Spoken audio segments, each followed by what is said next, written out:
to my TED Talk. Today I'll be talking about fighting against ageism. And first I want to talk about the fact that we are all ageist. I think we need to identify that first. We've all had that thought, been behind a slow driver and thought, what the hell, why are they going so slow? Why are old people so slow driving? But really, it's just us.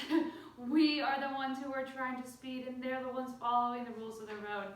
And I'd like to just say that today, older adults are treated as second-class citizens with nothing to offer to society, and the negative attitudes about aging that gave rise to ageism have manifested themselves in subtle ways in our society, but affect people daily. I would like to say that we weren't born ageist. We don't have these thoughts initially, but they've come to us through society's messages and medias.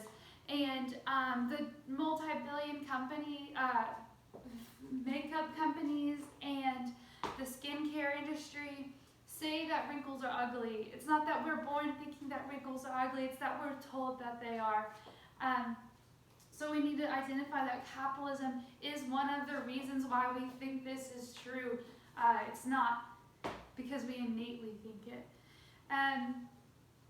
And so there's research being done saying that there is evidence claiming that people lose their mind whenever they get older, and I'd like to say that this evidence is very small, that really the slowing of cognition and reaction time is really just milliseconds off. It's not even a full second off, so that's also not very significant in its actual data.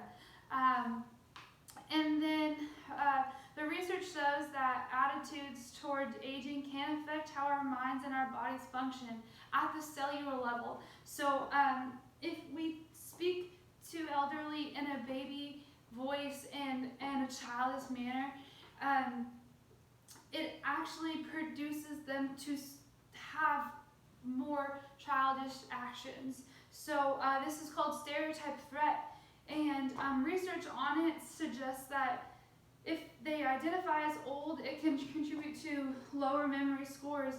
And if they're told that they're old, that also is called priming, and it really has a big influence on the actual memory of the elderly. So when talking about human development, it is critical to understand the difference between life expectancy and lifespan. Lifespan is the maximum number of years that an individual can live, and life expectancy is the number of years that the average person who was born in that particular year will live. Very different, and is used very interchangeably in some media, and needs to have specificity between them for sure. The average life expectancy for a female is 80.8, and the male is 75.75. It's a little bit different for every person. I think that, so there's different ways in which we can define age.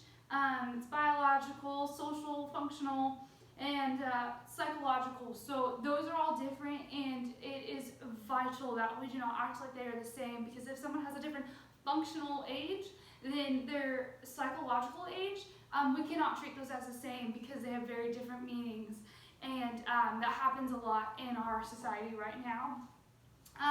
There's also different types of old. There's young old, which is 65 to 74, and then there's middle old, which is 74 to 84, and then oldest of olds are 85 and up, though that is changing because life expectancy is getting longer.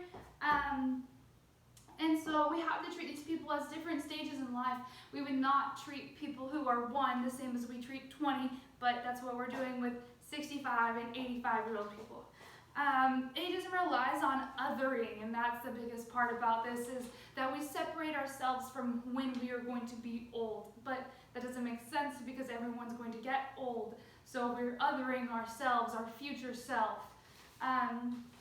We're telling our bodies, we're mad at our bodies for the fact that they can't perform in the same ways, though we've developed into the way that we can live, and now we're developing and continuing to develop, but in different ways, and we need to embrace that change. It's still really, really beautiful.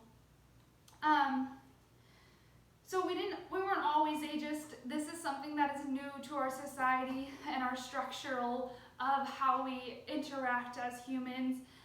The printing press and the Industrial Revolution were the two main shifts into why ageism has occurred. Mostly for the printing press, because knowledge didn't have to be stored with the elderly and with the most wise people in the tribe. And then second, the Industrial Revolution was required people to be very mobile, and it wasn't very much suited for the extended family structure. And also, for fighting against ageism, we need to understand that not all people age in the same way, and not every person's going to follow the same path. And most importantly, as people age, they have more differences, and they become more different than one another.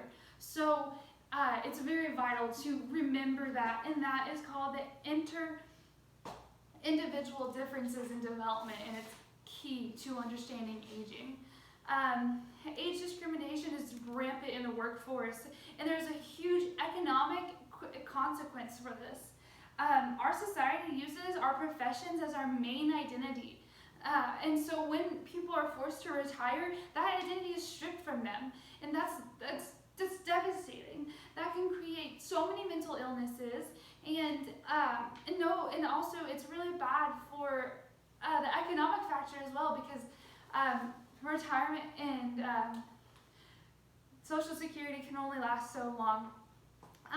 And so we also force people out of the workforce before they can even prove these stereotypes to be wrong. We claim that people are not as good as with technology before we even let them prove that they are or they aren't. We force them out before that can even happen. Evidence shows that they're only milliseconds slower in reaction times, and actually their memory tasks they outperform their younger counterpart in memory tasks if they have significant and they have meaningful content to remember. So it also forcing people to retire and giving them a bonus to do so, and giving them offer they can't refuse, so forcing them out is a form of ageism, and that creates this stereotype, and it reinforces everything. So in those ways, when people are told they should retire and they internalize that and then reproduce that, that is a cycle of that, and that is how they actually live out that stereotype, and it's very harmful for both parties. I want to say that every single adult has experienced ageism through the forms of physical activity. I can only imagine the physical ageism that they've had to experience because of this. Every elderly person needs to be supported through any form of exercise. Exercise has been proven to improve the brain and cognitive functionings, reduce the likelihood of depression, and buffers the effects of chronic stress, and many, many more things. So despite the extensive documentation of the excessive powers to improve older adults' health and quality of life, a national survey revealed that older adults have increased their exercise level only slightly in the recent years. And then some reported that they felt as though they shouldn't work out because their bodies are not as good as they used to be, and that they can't perform as well as other people in the gym, which is not okay, and that is ageist. If all these positive things come out of exercising, then why are we putting people down for exercising and telling them that we're so surprised that they're lifting those weights or walking or doing those marathons? That is ageism in the most of it. And then also there needs to be more outlets for elderly people to help build back their identities. If we take their identity away whenever they retire, then they need a way to build that back up. They have to find other ways to get identity capital, and that is key. May that be in a different job. There are agencies like the SCSPE, which helps people who are at age 55 or older find a job. That is critical for people to be able to get back into the workforce if they would like, or if they need, or if they don't, then find some sort of community that they can bond with and create. And then lastly, I think that there should be more positive messages about aging coming about in our society. There's so many beautiful things that happen in life as we age. It actually shows that there is a U-curve of happiness that happens with aging, and you become more happy as you age. And I think that needs to be celebrated. And so in other things, it shows that positive biases, it shows that if you're 45, more likely to have a full recovery if you have the positive bias. And that was by the Journal of American Medical Association. So that's a very reputable source, and it's showing that if you're positive, and this is about seniors, and then they'll have a full recovery. So I believe that in the rhetoric that we choose and what we talk about can really help fight against ageism.